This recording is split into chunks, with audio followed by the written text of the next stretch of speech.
Okay guys, this is a little follow-up video to my previous video.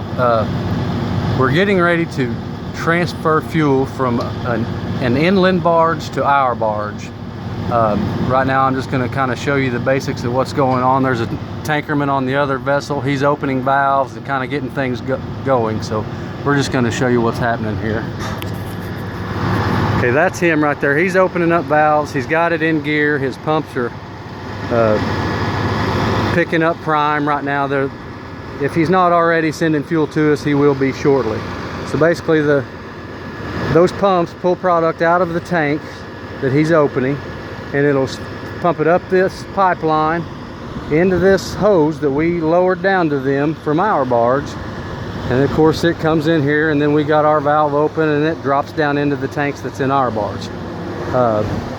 So that's pretty much all there is to the transfer. We just have to, monitor our tanks, and as the fuel's coming in, or if it's getting close to overflowing the tank, there's my sidekick there. He's letting them know that we're ready to receive. Go ahead and speed it up. And anyway, that's that. But we're tied up to a dock at the moment. Like I said, this is on the Mississippi River. This is the dock we tie up to. And one thing a lot of people don't realize, as they're pumping fuel to us, their barge is going to come up and our barge is going to go down. So all the while during that transfer, we have to tighten the lines on that side so their barge doesn't get a bunch of slack in the ropes and start going upriver and downriver, because what'll happen sometimes is when a ship will go by, it'll suck their barge upriver, and then when it comes back down real hard, if you got a bunch of slack in those lines, what can happen is it'll jolt real hard once it comes to the end of those lines, and it could break lines loose, and then we're gonna have a big old mess, because of course the hose is gonna rip off and we're gonna be shooting diesel fuel all in the river, and that's never a good thing. And on the other side, as we're going down, what we'll need to do is tighten the lines on this side, so to keep the lines taut as we're doing the transfer. So anyway, I hope that clarifies a little bit more of the transfer procedure that we initiate, and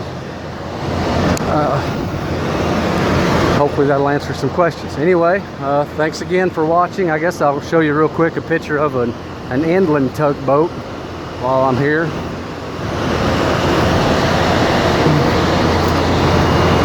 That is an inland tugboat. They're square on the front because they face up to the back of a square barge. So anyway, maybe we can get a better idea. I'll show you how they actually connect to a barge. They can go from one barge to another barge or whatever, So as you can see, I don't know if you can see where that little yellow raincoat is. That's on top of some winches. Those winches go from these, what they call face wires. And these face wires connect to the back of a barge on those buttons. You just throw them over the top of those buttons, and then the captain will suck those face wires in real tight, and he's secured. And that's that. That's pretty much it. So y'all have a good day. Thanks for watching. Oh, here we go. Here's another boat and barge coming down. They call that, those are called piggyback barges because they're secured together, bow to stern. If they were secured port to starboard, they would call that doubled up. But anyway, that's just another tank barge also. A little different setup than we have, but anyway, they're headed south down the river. So all right, I guess that's it for now. Again, there's a look at the Mississippi River for those of you interested. The mighty Mississippi.